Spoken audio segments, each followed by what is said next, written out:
A record number of Americans now identifying themselves as independents. According to Gallup, 40% of voters say they're independent. That's the highest percentage in at least 60 years. Time to bring out our panel. Yu-Dee Chang is the chief trader and sole principal of ACE Investment Strategists in D.C.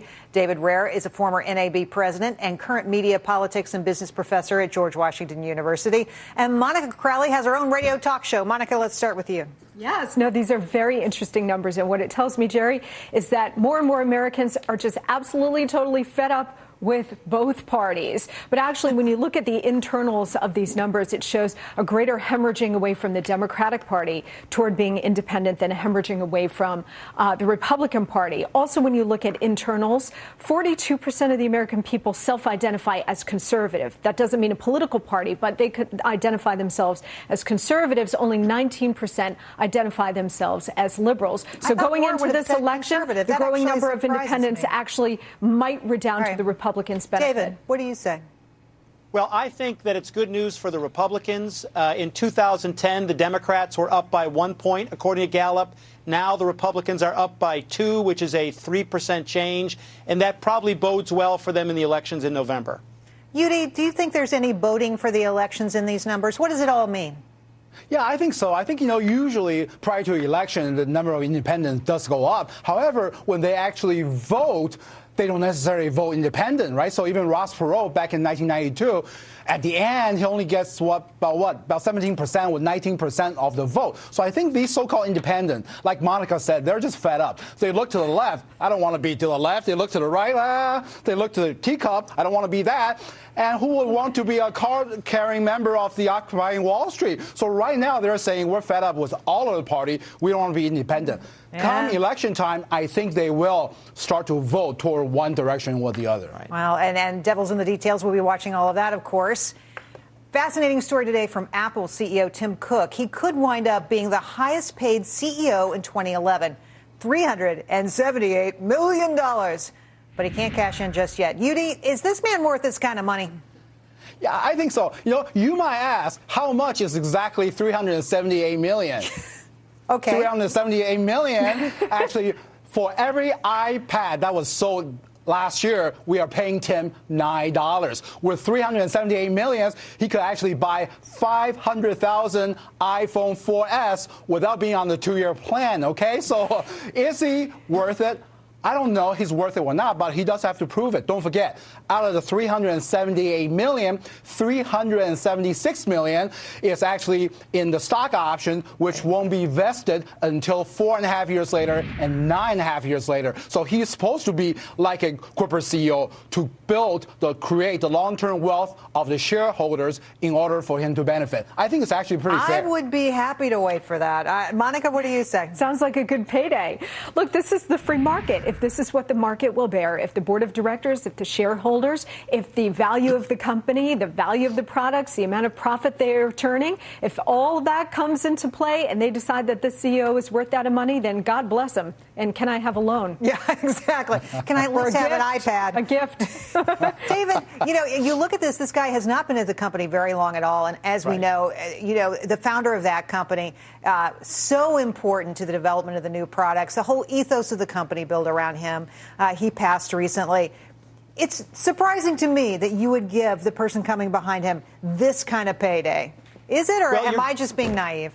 No, Jerry, I think you're being a little naive. First off, it's a hard act to follow, which is going to put immense pressure on Tim Cook. Secondly, he's only being paid like $900,000. He has to bet his future on the company, which creates the incentive for them to grow. This is a $400 billion market cap company. So, there's a great opportunity for Tim to do well and to do the shareholders well and the consumers who buy their products. Pay for performance. That's what we call it. That's we like right. it. Okay. Well, the countdown begins for all you Amazon.com shoppers in Indiana. The company finally agreed to collect taxes on purchases in exchange for a lawsuit being dropped. Will this be a trend across the state soon? David, what do you say? I think so. There's continual federal interest in having a uniform system for sales tax so online companies don't get a benefit over the brick and mortar traditional retailers. And, I think in Indiana it was a case of the retail stores being able to have the political pressure to say, you know what, let's compete, but let's compete fairly on sales tax.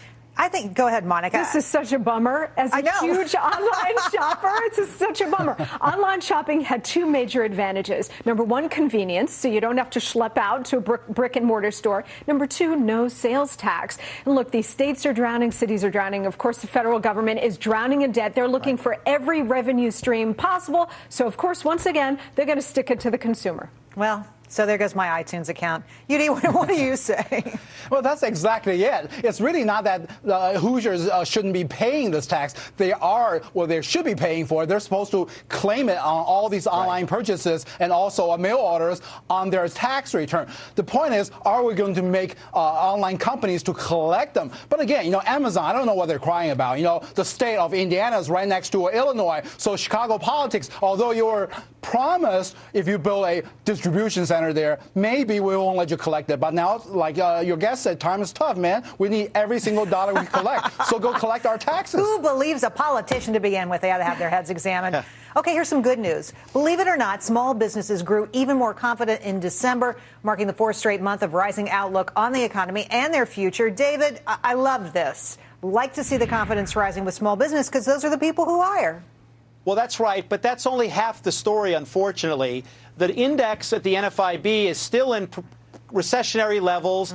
And one question, what do you forecast the 6 months to look like, is 18 points below where it was January of last year. So it's good news. It's good news for small business people, but we have a long way to go. Yeah, and we do hope that the trend continues, but keep in mind that this was holiday season, a lot of retail sales going on.